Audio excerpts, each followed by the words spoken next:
The phone buzzed, a seemingly innocent notification. It was a sound I had heard countless times before, a sound that usually meant nothing more than a message from a friend, or a reminder for an appointment. But this time, it felt different. This time, it felt like a harbinger of something much darker. It was her phone, face down on the counter. The screen was hidden, but the persistent buzzing was impossible to ignore. It was as if the phone itself was trying to tell me something, trying to reveal a secret that had been kept in the dark for too long.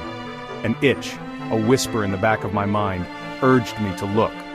I hesitated, knowing that once I crossed that line there would be no turning back. But the curiosity, the need to know, was too strong to resist. My hand moved almost on its own, reaching for the phone. My heart pounded like a drum in my chest, each thump a metronome counting down to the explosion. I could feel the blood rushing in my ears, the adrenaline coursing through my veins. It was a moment of pure, unadulterated fear, the kind that makes you question everything you thought you knew. Her password was no secret. Our anniversary, a cruel irony now. I entered it with trembling fingers, each number a painful reminder of the love we once shared.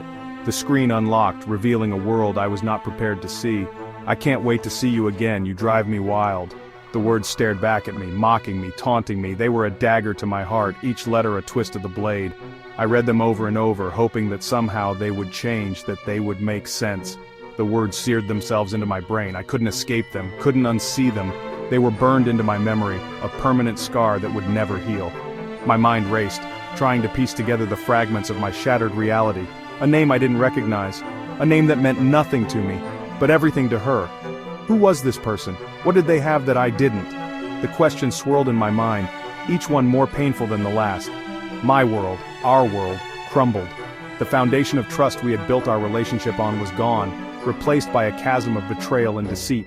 I felt like I was falling, spiraling into an abyss with no end in sight. The life we built, the promises whispered, all of it turned to ash in my mouth. The memories of our time together, once so sweet, now tasted bitter. The future we had planned, the dreams we had shared, all of it was gone, reduced to nothing more than a painful reminder of what could have been. Betrayal cut deep, a jagged wound in my soul. It was a pain unlike any other, a pain that would take a lifetime to heal. But in that moment, all I could do was stare at the phone, the words still burning in my mind, and wonder how it had all gone so wrong. He was cocky, arrogant, the kind of arrogance that seeps into every gesture, every word. It was as if he believed the world revolved around him, and everyone else was just a minor character in his grand story. He knew, of course he knew, he always knew. It was his superpower, his ability to read people, to see through their facades and expose their vulnerabilities, and he relished it. He practically strutted into the coffee shop, a smirk plastered across his face as he saw the devastation etched on mine. It was a performance, a carefully choreographed entrance designed to maximize his impact. "She told me you wouldn't put up a fight," he sneered, taking a sip of his drink as if he were savoring a fine wine. His words dripped with condescension, each syllable a dagger aimed at my heart. "Said you were weak, predictable." His voice was a low, mocking whisper, designed to cut deep and leave lasting scars.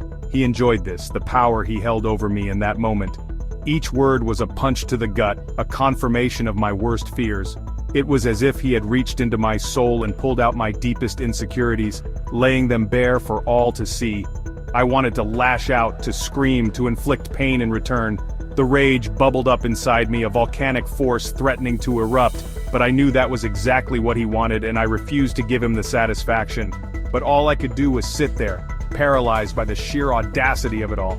My mind raced, trying to process the situation, to find a way to regain control, but the more I thought, the more trapped I felt. He left then, throwing a dismissive glance back at me, his laughter echoing in the now silent coffee shop. It was a sound that would haunt me, a reminder of my failure and his triumph.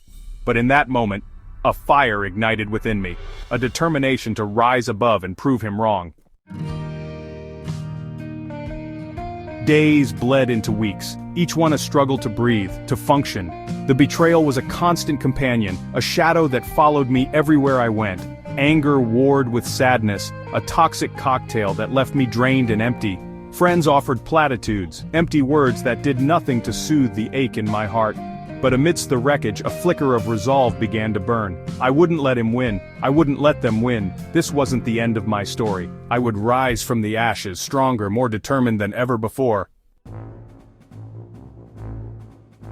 His arrogance was his weakness, a glaring flaw that he never seemed to notice. He walked through life with an air of invincibility, believing that his charm and wit could get him out of any situation. His need for validation was a gaping hole in his armor.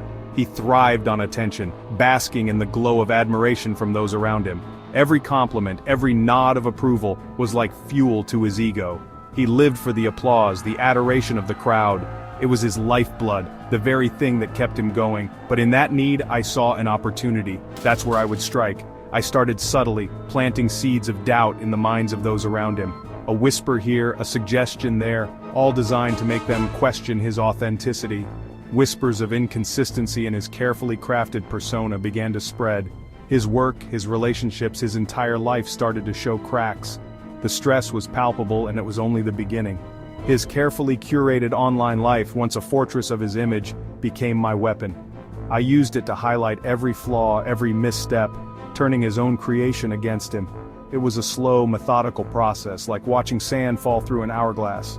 Each grain represented a small victory, a step closer to my goal. Like a spider weaving its web, I was patient. Each thread, seemingly insignificant on its own, was part of a larger design. A design he wouldn't see until it was too late. Each thread, seemingly insignificant on its own, combined to create a trap he wouldn't see coming. It was intricate, delicate, and ultimately inescapable. Like a master chess player, I positioned my pieces carefully. Every move was calculated, every action deliberate. The trap was set, and he was walking right into it. And as his world began to unravel, the confusion and distress were evident. He couldn't understand how everything was falling apart, how his once perfect life was crumbling. A sense of cold satisfaction settled over me. This wasn't about revenge, not really. It was about justice, about reclaiming my power. In the end, it was about showing him and everyone else that arrogance and deceit have consequences.